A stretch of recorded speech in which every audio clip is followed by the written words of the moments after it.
The waiter's hands trembled slightly as he set the glossy flyer down between the mimosa glasses and half-eaten eggs Benedict. My brother's face went completely white.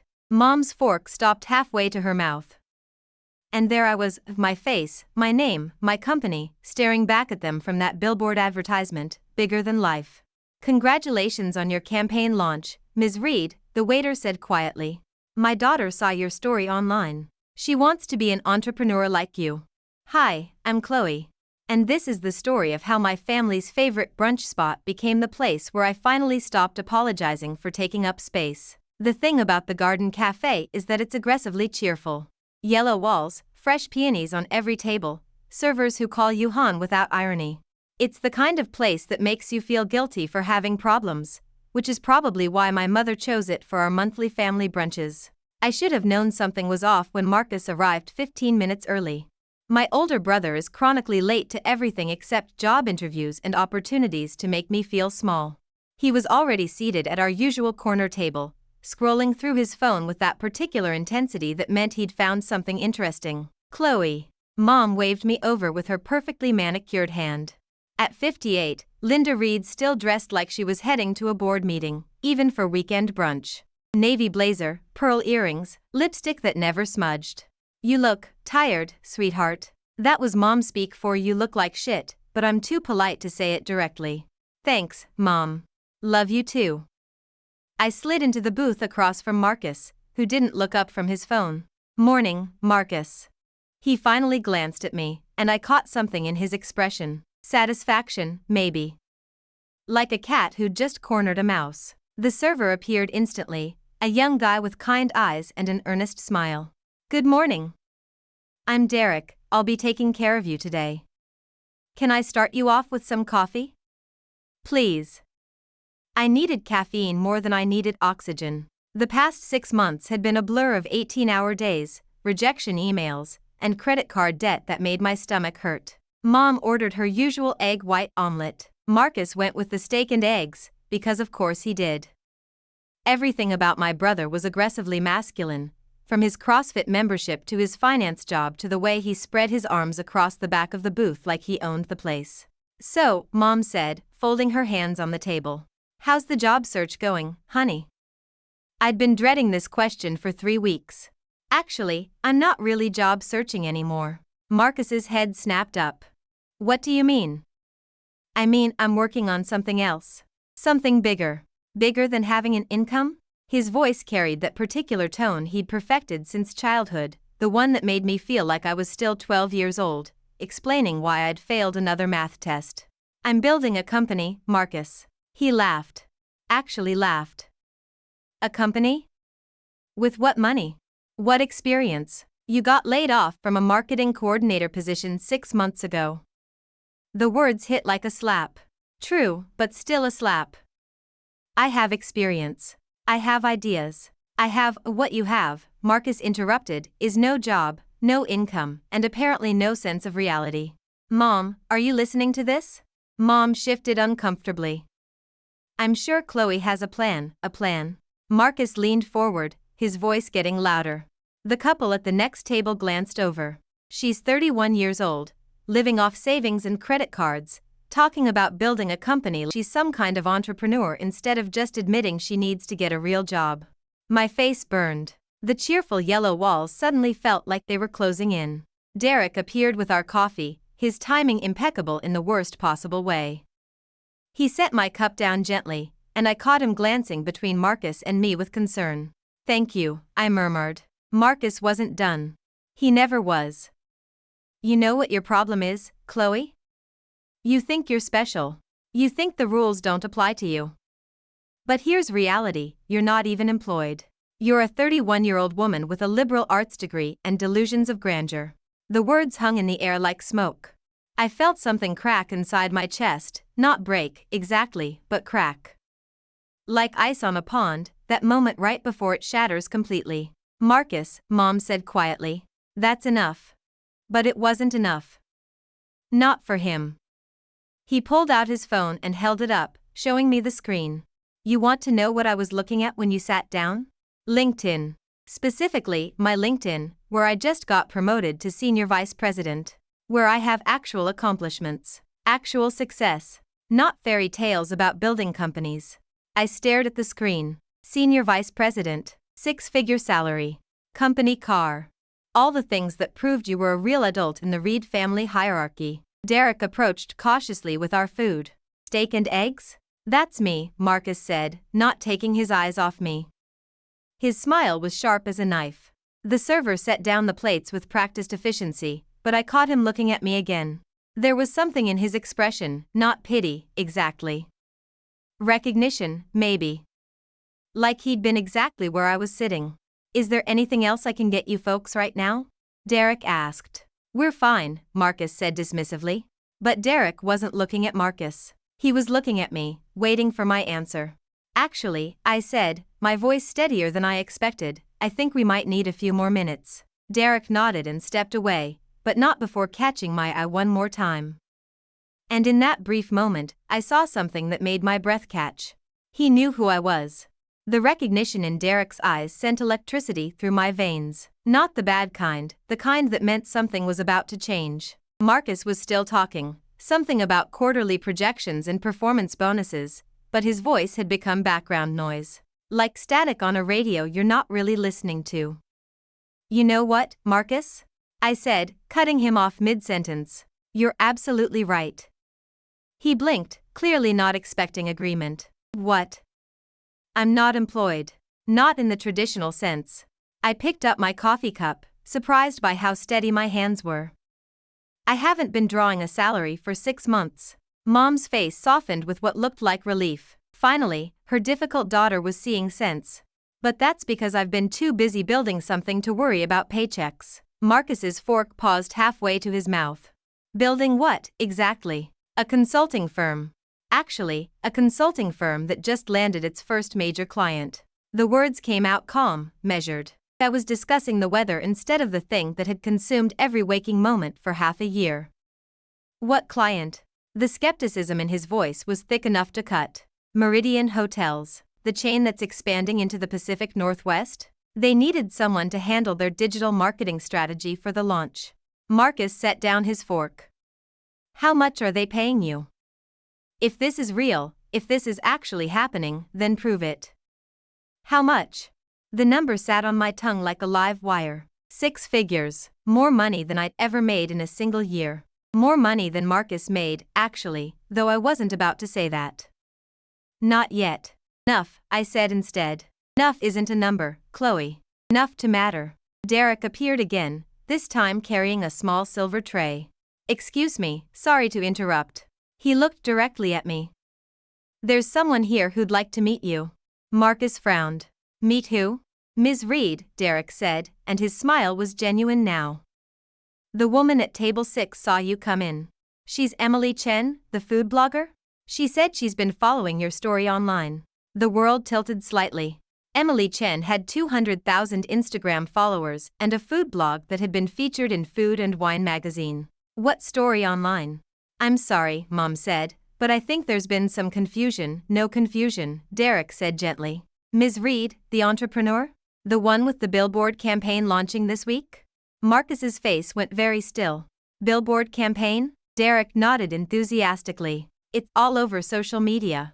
The story about the woman who started her own company after getting laid off, and how she's using her billboard ads to inspire other women to take risks. It's actually really beautiful. I felt like I was floating above the table, watching this conversation happen to someone else. Because Derek was right, there was a billboard campaign. There were 3 billboards, actually, going live across the city this week. Part of Meridian's Local Voices initiative, featuring small business owners they'd partnered with. I just hadn't told my family yet. Chloe? Mom's voice was very small. What billboard campaign? Before I could answer, Derek was reaching into his apron pocket. Actually, if you don't mind, my daughter is 16, and she wants to start her own business someday. When she saw your story, she kind of freaked out. In a good way. Could I possibly get a selfie for her? Marcus made a sound like air escaping from a tire. This is insane. You're telling me that my sister, my unemployed sister, is on billboards? 3 of them, Derek said cheerfully. The one on I-5 is my favorite. Really powerful image. I thought about that photo shoot 2 weeks ago.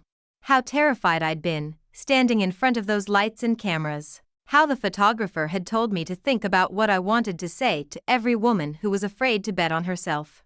How I'd thought about Marcus. Derek, I said quietly, that selfie sounds great. He beamed and pulled out his phone. As he moved around to my side of the table, I caught a glimpse of Marcus's face. All the color had drained out of it.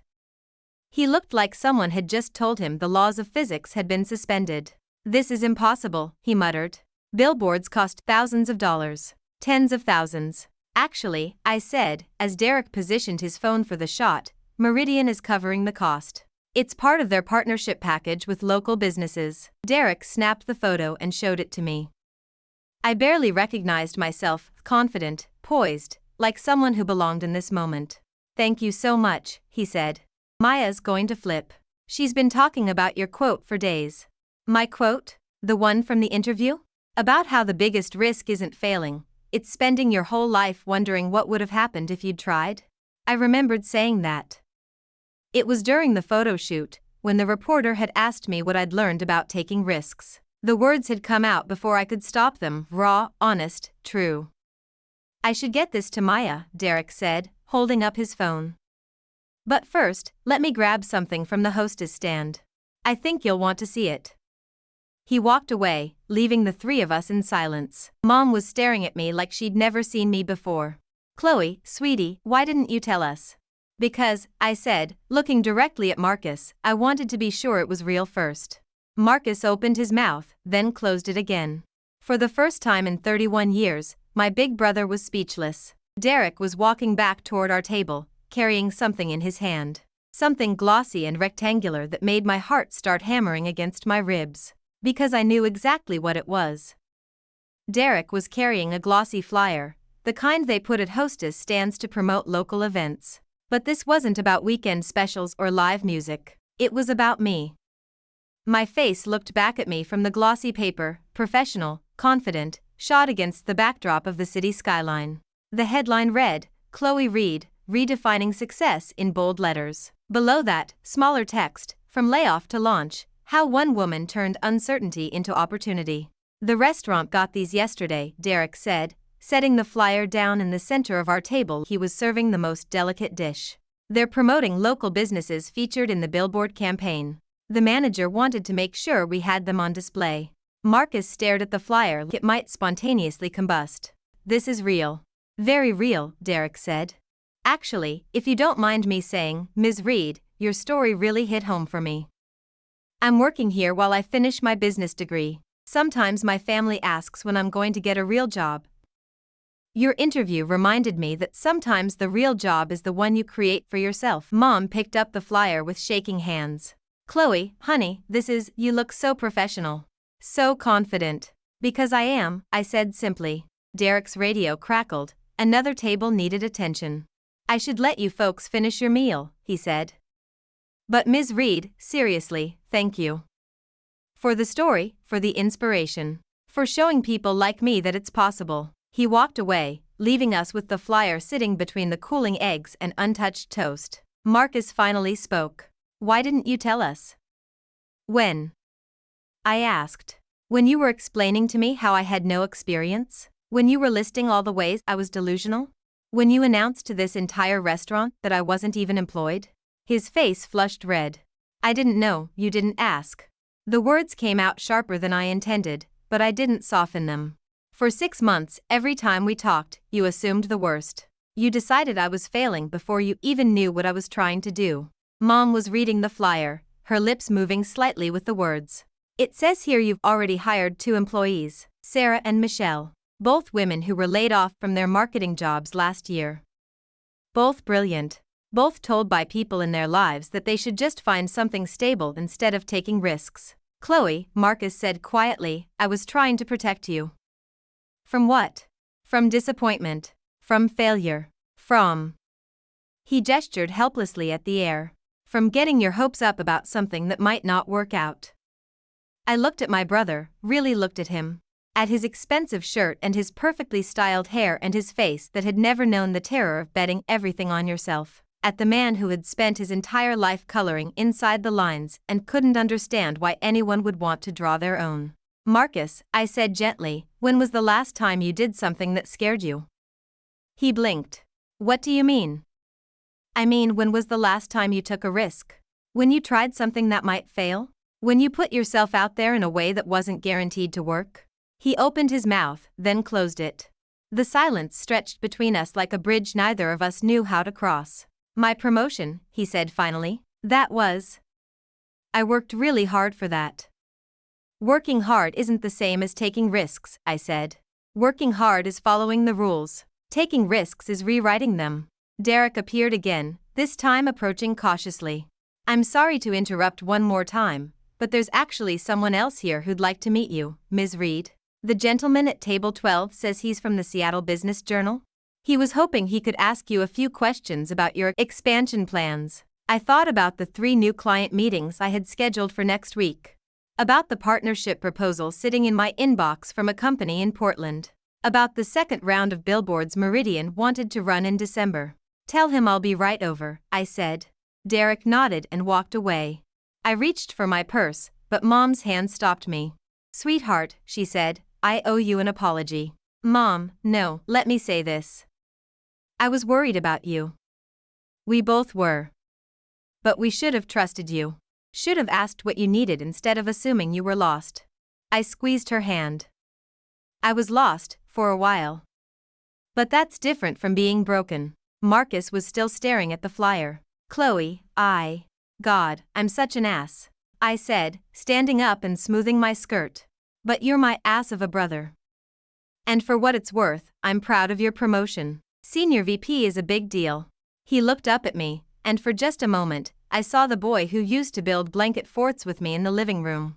Before life taught him that success was something you defended instead of something you shared. I'm proud of you too, he said quietly. Scared as hell, but proud. I leaned down and kissed the top of his head. Being scared means you're paying attention.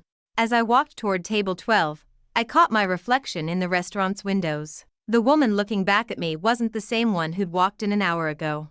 This woman stood straighter, smiled easier, took up exactly as much space as she needed. Behind me, I heard Derek clearing our table. Can I get you folks anything else? He asked my family. Actually, Marcus said, could we get a few more of those flyers? I'd like to send one to my office. I smiled and kept walking. Some victories are loud and dramatic, full of speeches and grand gestures. Others are quiet as Sunday morning, soft as the sound of your brother finally learning your name. The man from the Seattle Business Journal stood up as I approached his table, extending his hand with a smile. Ms. Reed? I'm David Kim. I've been following your story, and I'd love to hear about what's next for Reed Marketing Collective. What's next? I thought about that question as we shook hands. What's next for the woman who stopped apologizing for taking up space? What's next for the entrepreneur who learned that the biggest risk isn't failing, it's spending your whole life wondering what would have happened if you'd tried? What's next was everything.